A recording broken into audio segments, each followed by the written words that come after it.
What if the world's oil were to suddenly disappear overnight? What if your life was totally different? What if is a scary possibility.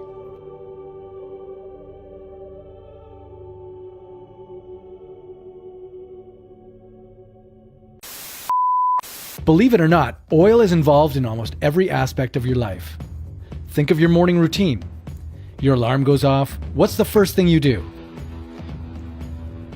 Whether your snooze button is old school plastic or new school electronic, it's been made with petrochemicals. And so is your toothbrush. And your toothpaste. Lipstick? Yes. Shaving cream? Absolutely. God forbid you washed your hair this morning, because that bottle of shampoo is a product of pure chemistry. And oil. If you thought losing oil just meant giving up cars, you've been taken for a ride.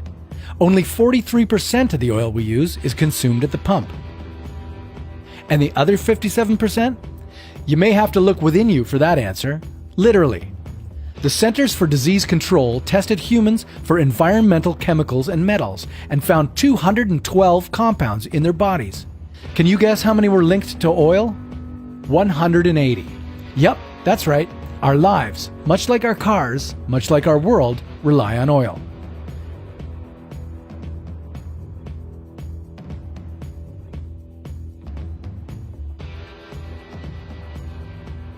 "89% of American cars require gasoline, and considering that most people drive to work and then to the grocery store, well, say goodbye to business and food.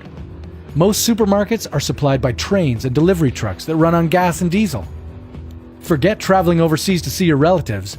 10% of every barrel of oil is used for jet fuel.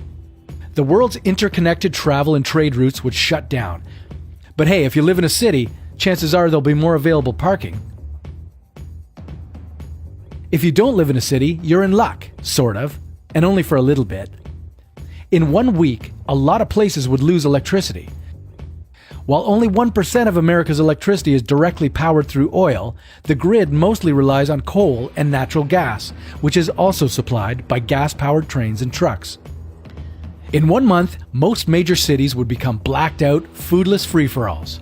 City slickers would take the battle to the countryside, fighting rural inhabitants for food, livestock, and homegrown vegetables.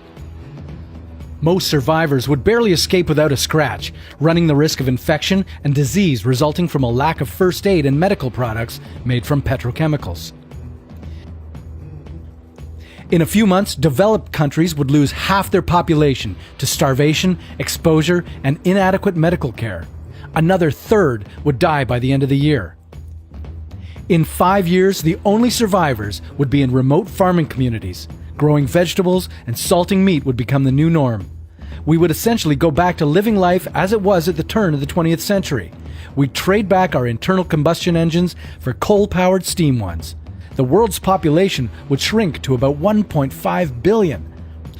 But if all went well after that, we could return to today's quality of life in roughly 400 years.